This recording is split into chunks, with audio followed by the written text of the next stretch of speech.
Do you feel you're at a disadvantage without having a spouse by being a bachelor, which is pretty rare in U.S. politics? Yeah, I think I'd be the first bachelor in 100 years. I think America is ready for this. If I'm qualified to lead the nation.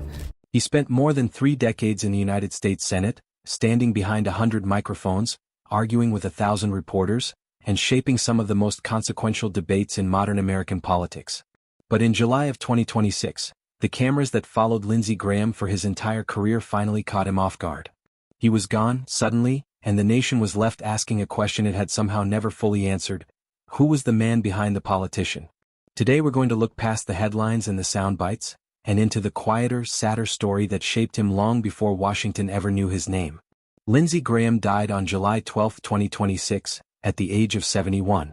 His office described his passing as sudden, following a brief illness, and reports later indicated it was connected to a ruptured aorta. He had just returned from a trip to Ukraine and had a high-profile media appearance scheduled for the very day the news broke that he was gone. There was no long goodbye, no farewell speech on the Senate floor, no chance for the public to prepare. One day he was one of the most recognizable senators in the country. The next, tributes were pouring in from presidents, prime ministers, and political opponents alike. President Trump, a man who had both feuded with and later leaned heavily on Graham as an ally, called him a true American patriot and one of the finest people he had known in politics. Fellow lawmakers from both parties released statements praising his work ethic, his humor, and his willingness to fight for causes he believed in, even when it cost him politically. But behind the flags at half-staff and the official condolences, there was another story unfolding, one that had almost nothing to do with policy votes or committee hearings. It was the story of a man who spent his entire adult life defined by loss, loyalty, and a promise he made as a terrified young man standing in his parents' living room.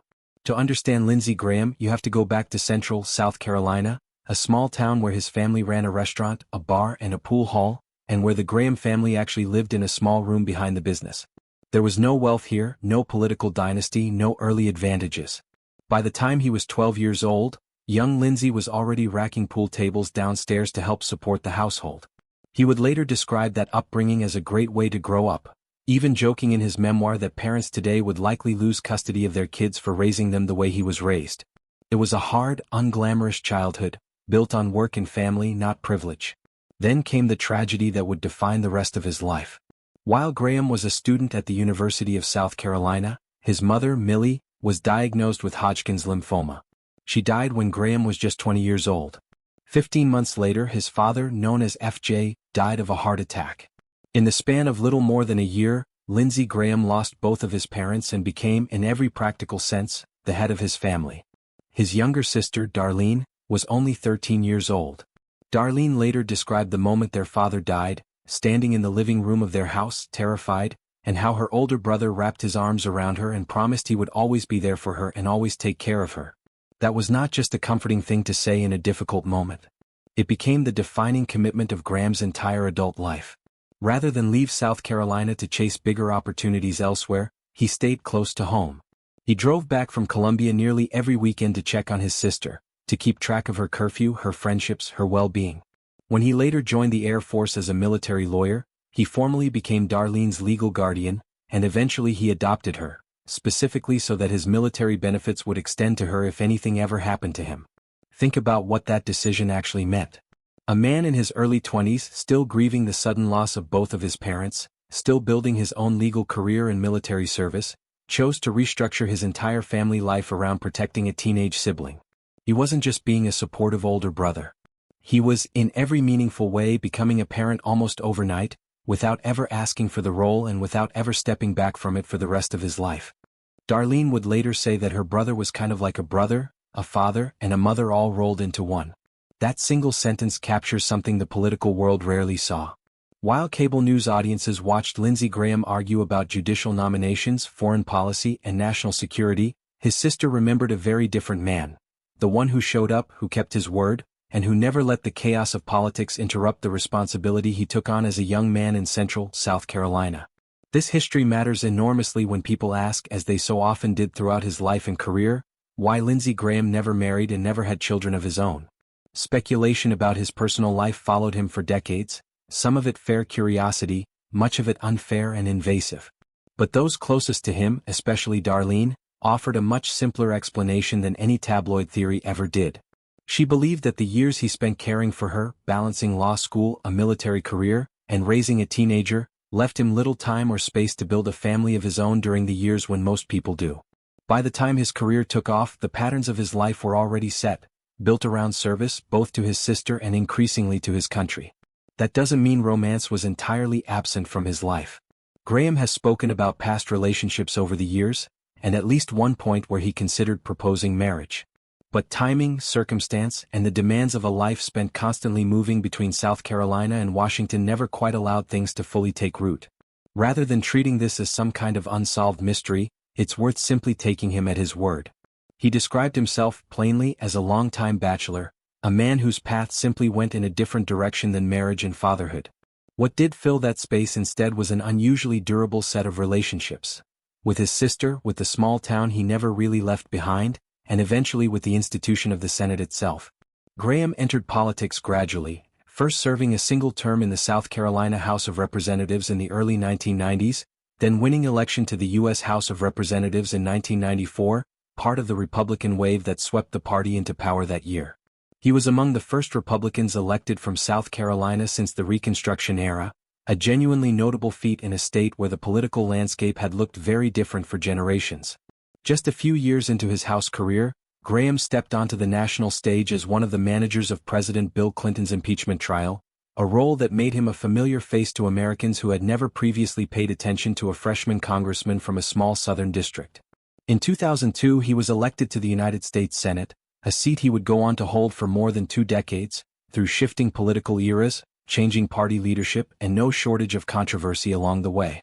It was in the Senate that Graham formed some of the defining relationships of his adult life, relationships that, in their own way, filled the space many assumed a spouse or children would occupy. He grew especially close to Senator John McCain of Arizona and Senator Joe Lieberman of Connecticut, a trio so inseparable on foreign trips and national security matters that colleagues and reporters nicknamed them the Three Amigos. McCain in particular became something like a second mentor figure in Graham's life, a role model whose influence Graham referenced constantly on the Senate floor and off it for years afterward. When McCain died in 2018 after a battle with brain cancer, Graham gave one of the most personal and emotional tributes of his career, describing his friend as a man whose honor and imperfection were always in competition with each other, and admitting through tears that the loss left an enormous void in his own life. That friendship, forged over decades of shared travel, shared arguments, and shared purpose, said as much about how Graham built family in his life as any biography could.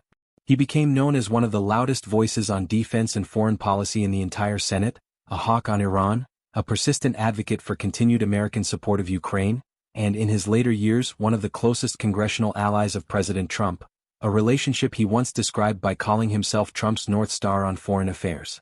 It was not always a comfortable position. Graham drew boos from some corners of his own party's base at various points, including a memorable moment at a 2023 rally in his home region, where the crowd's objections drowned out several minutes of his remarks. Politics, for Graham, was rarely simple, and loyalty often came at a personal cost. Even his private home life reflected this constant back and forth. 4 years, Graham split his time between a modest ranch-style house in Seneca, South Carolina, not far from where he grew up, and a small townhouse in Washington, D.C. Neither property was extravagant. Both were practical bases for a man whose life ran on 2 very different clocks, the slower rhythm of small-town South Carolina and the relentless pace of national politics. Even that quiet Seneca home wasn't always spared from the national conversation. On Independence Day in 2024, protesters gathered outside it over his stance on the conflict in the Middle East, a reminder that for a man this deeply embedded in national politics, even his own front yard was never entirely private.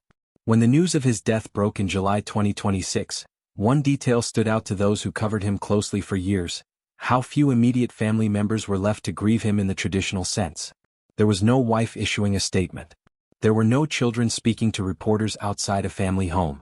Instead, the person standing closest to the center of that grief was the same person who had stood beside him since childhood, his sister Darlene Graham Nordun. She was joined by her own family, her husband and their 2 daughters, people who had largely stayed out of the political spotlight throughout her brother's long career, but who had never been far from his personal life. It's worth pausing on that fact because it says something important about how we tend to measure a person's life. By the usual markers, no spouse, no children, Graham's personal legacy might look sparse to some observers. But that framing misses the deeper story entirely.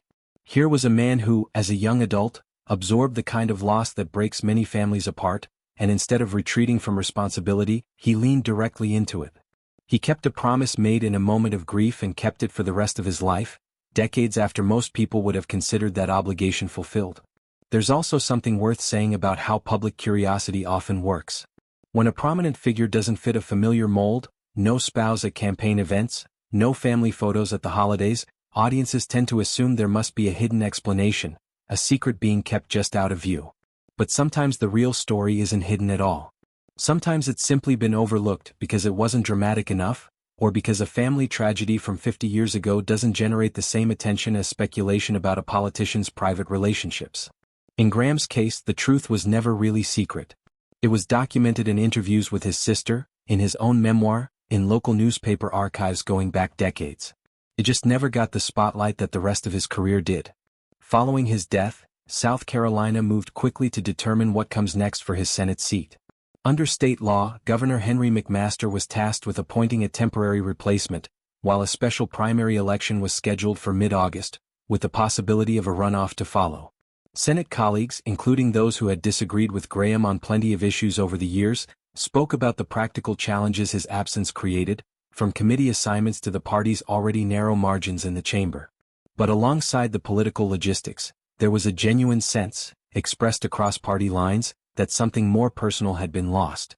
Senator Jeanne Shaheen, a Democrat who often found herself on the opposite side of the aisle from Graham, spoke about honoring his memory by continuing the work he cared most about, particularly his long-held commitment to a secure and independent Ukraine.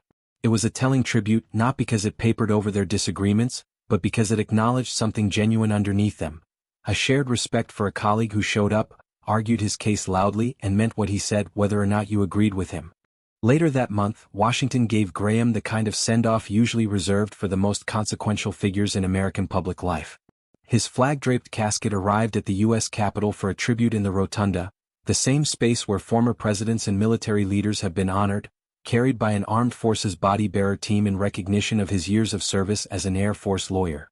Senate Majority Leader John Thune, choking back tears as he spoke, called Graham a towering figure and something far more than a colleague. Later, mourners gathered at Washington National Cathedral for a funeral service attended by President Trump, Vice President J.D. Vance, cabinet officials, a sitting Supreme Court justice and foreign leaders, a scale of attendance that underscored just how far Graham's influence had reached beyond South Carolina and beyond America's own borders. Ukrainian President Volodymyr Zelensky was among those on hand, a fitting presence given how central Graham had made Ukraine's cause to his final years in the Senate. Fellow senators even scheduled a procedural vote on a Ukraine-related sanctions package that week specifically in his honor, a small but pointed acknowledgement of the causes he had spent years fighting for. Trump used part of his own remarks to recall the rocky, complicated start of his relationship with Graham back in 2016, when the two men were far from allies and often traded public insults during the Republican presidential primary. That such a fraught beginning eventually grew into one of the closest political partnerships in Washington said something about Graham's particular talent, the same talent his colleagues kept returning to in their tributes. An ability to talk, laugh, needle, and ultimately win people over, even people who started out as adversaries. He was remembered again and again not simply as a skilled legislator, but as an indefatigable deal-maker, someone who treated the Senate less like a battlefield and more like a family he was determined to keep talking to, no matter how loud the disagreements got. There is something worth sitting with in the fact that a man so associated with conflict, with sharp debate and hard-fought political battles, was ultimately remembered by friends and rivals alike using the language of family. Colleagues did not just call him effective. They called him a friend, a towering figure, someone whose absence would be felt personally, not just professionally. For a man who built his adult identity around showing up for people, first for a grieving teenage sister in a small South Carolina town, later for a mentor in the Senate, and eventually for a country he served for more than 3 decades, that may be the most fitting legacy of all. So what is the truth about Lindsey Graham's life that only really comes into focus after his death? It isn't a hidden scandal. It isn't a secret family tucked away from the cameras. It's something much simpler and, in its own way, more affecting. It's the story of a 20-year-old college student who lost his mother and then, barely more than a year later, lost his father too, and who responded to that devastating loss not by falling apart, but by becoming, almost overnight, the parent his little sister no longer had. It's the story of a man who kept that promise for the rest of his life, long after politics gave him every excuse to set it aside, and who built a career on the same stubborn sense of duty that carried him through those earliest, hardest years. Lindsey Graham spent his public life as one of the most argued-about figures in American politics, loved by some, criticized by others, but rarely, if ever, boring. Yet the quieter truth about who he actually was may have been sitting in plain sight the entire time, not in the Senate hearings or the cable news appearances, but in a small South Carolina living room in the 1970s, where a frightened 20-year-old wrapped his arms around his younger sister and promised her he would always take care of her. By every account from the people who knew him best, he spent the rest of his life keeping that promise. If this look at Lindsey Graham's life and legacy meant something to you, let us know your thoughts in the comments below, and don't forget to like and subscribe for more stories like this one.